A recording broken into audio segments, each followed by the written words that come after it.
Bismillahirrahmanirrahim. Assalamualaikum warahmatullahi wabarakatuh. Halo semuanya. Oke, pada video materi ini saya akan menjelaskan tentang desain dan cara kerja sistem kendali ketinggian cairan pada suatu tangki. Jadi sistem ini itu banyak digunakan di industri, salah satunya di industri kimia. Kemudian juga, industri yang memerlukan banyak cairan di suatu tangki dan harus mempertahankan, ketinggian cairan. Kemudian sistem ini juga, digunakan pada suatu tangki pencampuran cairan ya, jadi beberapa tangki. Nah, untuk, contoh awalan kita akan menggunakan satu buah tangki terlebih dahulu. Oke. Jadi, di sini ada beberapa komponen dalam sistem kendali, ketinggian cairan. Utamanya ada tangki ya, ini tangki cairan. Nah, sebagai contoh kita bisa menggunakan, eee, zat air ya untuk, cairan pertama yang akan kita jadikan sebagai, latihan bisa menggunakan cairan berupa air. Kemudian di sini ada tangki, tangkinya bisa bervariasi ya ukurannya, sebaiknya tidak terlalu kecil dan juga tidak terlalu besar sehingga tidak, menunggu eee, tidak perlu menunggu dalam waktu yang lama untuk melihat prosesnya. Kemudian di sini ada keran input dan juga ada, keran output. Nah, keran input ini berhubungan dengan, pompa ya, pompa air DC, bisa juga misal teman-teman pakai minyak, ya berarti pakai pompa minyak. Kemudian, pompa air DC ini dia digerakkan atau dihubungkan dengan driver yang tentu saja driver ini dihubungkan dengan micro Arduino Uno. Kemudian di sini ada keran output yang berfungsi untuk, eee, mengalirkan air keluar dari tangki. Jadi ada berbagai macam jenis variasi terkait dengan tangki cairannya ini. Bisa menggunakan keran output, bisa juga, tidak menggunakan keran output. Jadi kalau dia tidak menggunakan keran output, maka, sistem kendalinya itu hanya akan, mengatur, ketinggian air, ketinggian cairan itu sebentar. Oke, kita lanjutkan. Kalau dia tidak ada keran output, berarti, tangki cairan ini hanya diisi saja. Jadi hanya mengisi dari dasar sampai dia ke ketinggian tertentu. Jadi dasar sistem kendalinya atau sistem kendalinya itu hanya mengisi ya, mengisi air pada ketinggian tertentu. Ketika ketinggian itu sudah tercapai, maka, tangkinya itu akan berhenti atau pompanya akan berhenti untuk, mengisi air. Nah, kalau si tangki ini dia memiliki keran output, oh berarti dia mempertahankan ketinggian ya, mempertahankan ketinggian. Di sini ada di paling bawah ada wadah air atau wadah cairan di sini.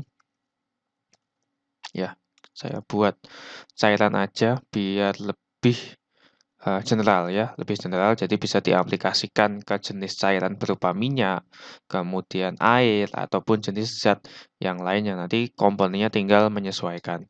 Nah, di bagian paling bawah ini ada wadah atau cairan yang berfungsi untuk menampung cairannya dalam jumlah banyak.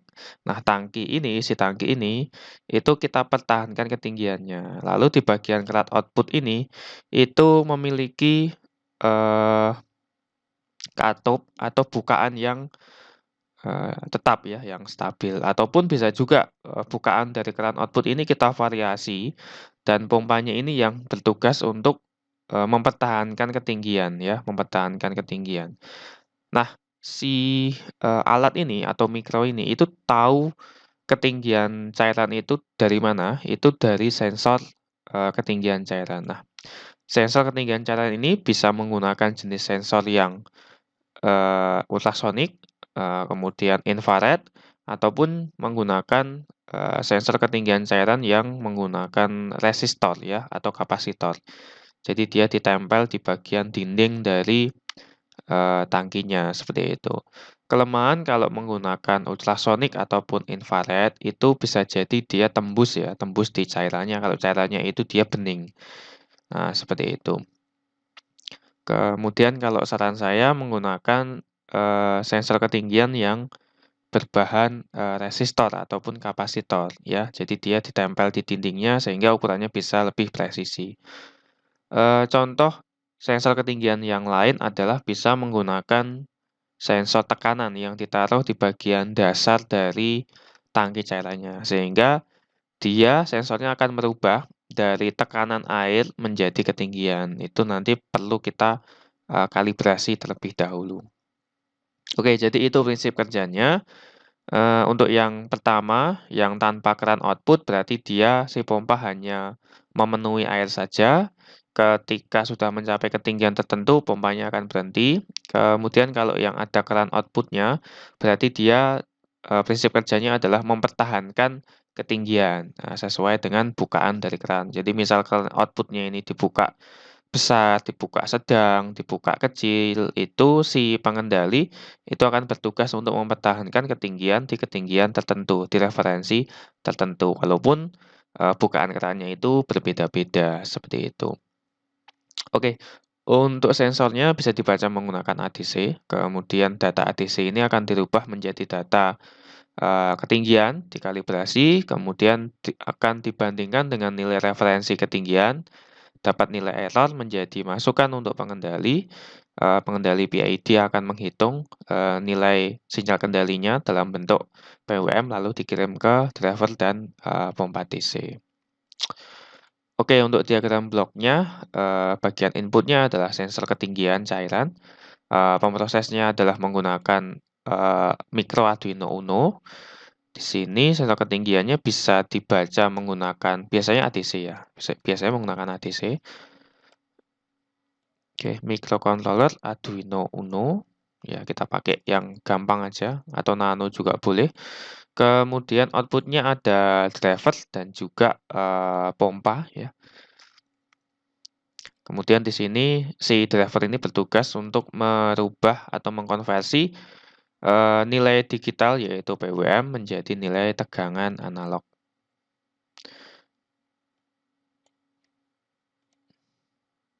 Oke, kemudian ini input, pemroses, ini outputnya driver dan pompa. Kemudian ada satu dayanya, yaitu sensor ketinggian cairan satu dayanya 5 volt, kemudian mikro 12 volt, driver 12, pompa 12 volt. Oke, seperti itu. Kemudian ini ADC untuk membaca datanya, ini PWM. Kemudian diagram blok sistem kendalinya. Di sini ada nilai referensi ya, nilai ketinggian referensi yang kita tentukan misal 10 cm, 15 cm, ataupun 20 cm.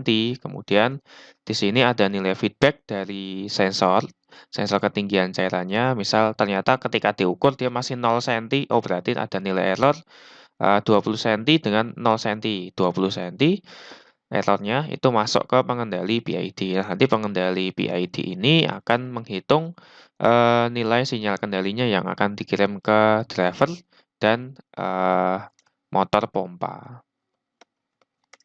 Oke, kemudian dari motor pompa akan mengisi air, lalu diperoleh ketinggian cairan.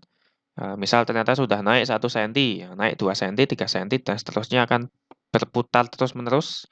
Tentu saja nilai dari kecepatan pompanya ini akan semakin menurun atau semakin bertambah berdasarkan pada ketinggian cairan di dalam tangkinya, seperti itu. Oke, jadi si pompa ini akan terus-menerus mengalirkan air kalau ketinggian cairannya itu belum sesuai. Nah, kalau nanti sudah mendekati ketinggian yang diinginkan atau ketinggian referensi, maka pompanya akan menurun kecepatannya. Kalau sudah misal keran ini ditutup, kemudian ketinggian sudah sesuai, maka pompanya akan mati. Jadi opsinya si keran ini itu bisa dibuka, dikasih keran output yang bisa dibuka ataupun bisa ditutup sesuai dengan keinginan, seperti itu. Oke, itu jauh lebih baik bagaimana kita nanti melihat performa atau kinerja dari sistem kendalinya. Oke, demikian penjelasan, singkat terkait dengan desain dan prinsip kerja dari, sistem kendali ketinggian cairan tangki. Oke, semoga bisa bermanfaat dan bisa dipahami. Kurang lebihnya mohon maaf, demikian dari saya. Jika ada pertanyaan silakan bisa ditanyakan. Terima kasih, akhirul kalam. Wassalamualaikum warahmatullahi wabarakatuh.